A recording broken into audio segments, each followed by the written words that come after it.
Hello again, it's Lock Noob, and I got a little parcel through the post today, and in it is this little box here. I think we should take a peek and see what we've got inside it. I think I know what it is. There we go. So this is a brand new 50mm brass padlock. It's the first time I've seen this. This was £3.49 delivered off eBay.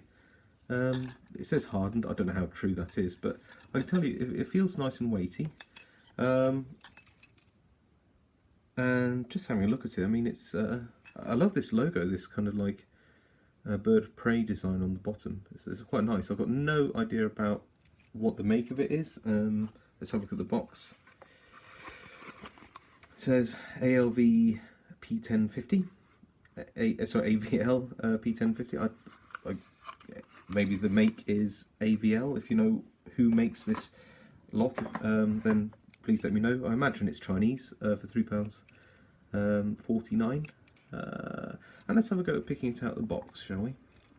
Load it up into a vise. Don't know if it's going to make it too much easier, but probably a bit easier for you to see on camera. I've been doing a lot of in-hand picking, haven't I? So let's try and do it in a vise this time. So looking at this, it's got a relatively paracentric keyway. I don't think that I could go in to the bottom and reach the pins. If I show you the camera, you can see that I can't comfortably reach around this warding. So I'm going to have to pick off this ledge. That's okay though, because it means that I could probably use something like this, an L wrench that goes in here. It gives me, you know, good purchase on the lock, and I don't need this part of the keyway. So should we try that? I've already got my Sparrow's Euro hook in hand because that's what I start every lock on.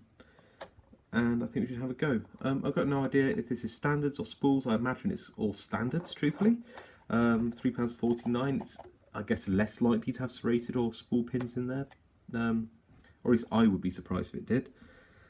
Okay, well, if you watch my videos regularly, you know that I always start at the back, so let's not buck that trend today. I don't know what's in this lock, so I'm just going to use light tension, and let's go. So there we go. I'm on pin 5, which is pretty solid. Okay, so I'll leave that alone. 4. Little click off 4. 3. Doesn't want to move. 2. Doesn't want to move. 1. Bit of click off 1 there. Okay, let's go into the back. Let's see, find where we are again. So that's 5. Does 5 want to move now? Nope. 4. Oh, click off 4. So what's happening with 3, 2, 1? I might just give everything a little bit of a rake, just to make sure that we're anything that's a bit overset. Sometimes you can just tickle those pins and get them to come back down to where they should be. Oh, now it looks like we've having tickled those pins. Sometimes with a new lock, if it's not got a lot of grease in there, you can find that the pins get a bit jammed. I don't know about you, but let me turn that to the camera. That looks like we hit a false set.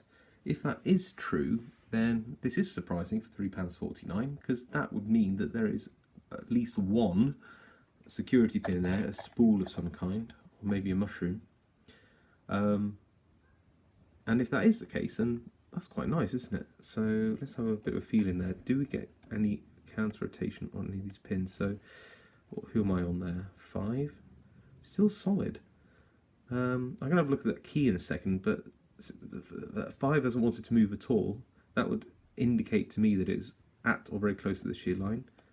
4 seems fine. 3. Oh, a bit of counter rotation on 3 there. If I just do that, can you see the tension wrench move? There you go. So I might have a go on 3. Oh, and heavy on 2. So let's. This one seems to be one to go with. You see that counter rotation I've got there? Trying to put that pin home. Does it want to go? I'm wondering if that's counter rotation because it's been set, or whether it's yeah, maybe I'll stay clear of that one.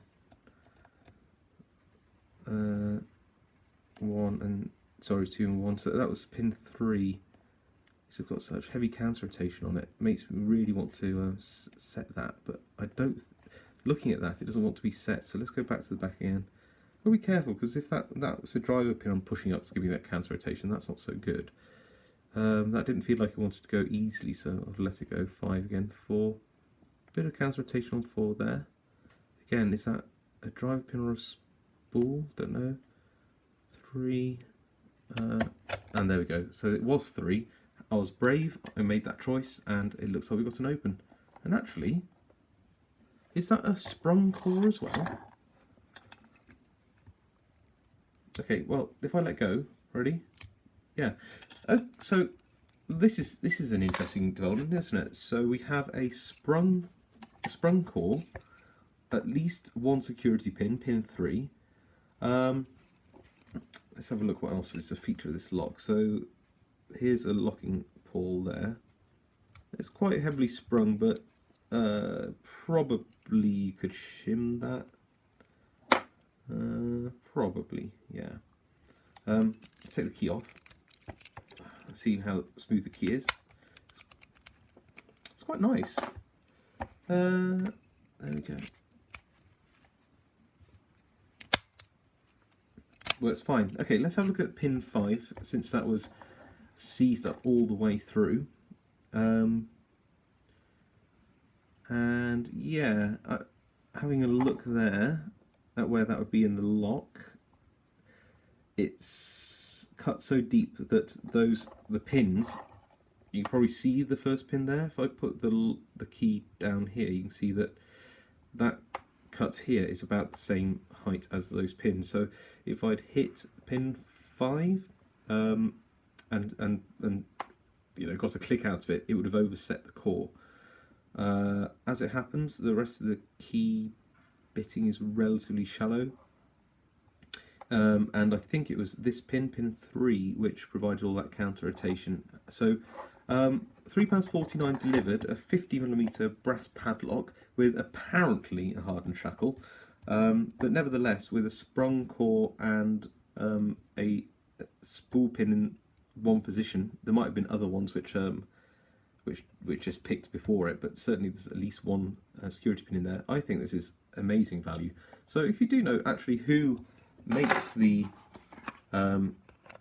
AVL P1050, then let me know in the comments, because I actually really rate this lock. This is a really fun pick. If you can get one on eBay and you're in the UK, or I don't know if they deliver abroad, it's worth picking up for the price.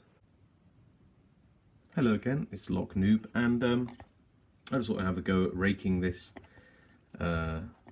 padlock as a bit of a bonus to the end of the video. I'm just going to use a half diamond, and we're going to gently rake those pins, knowing that I do that pin 5 is already at the shear line.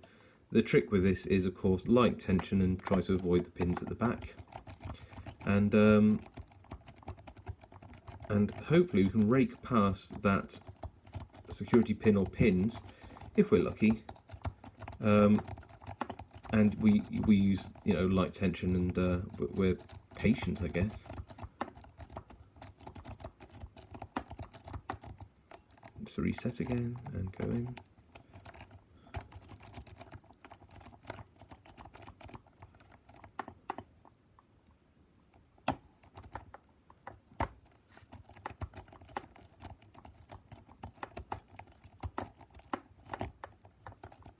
And there we go, got an open. So yeah, that's not the easiest rake, but we did get there. It just shows that you can rake past a couple of spool pins with a little bit of you know, wiggling around and feeling what's going on with the lock, and you know, there we go. Okay, thank you. See you next time.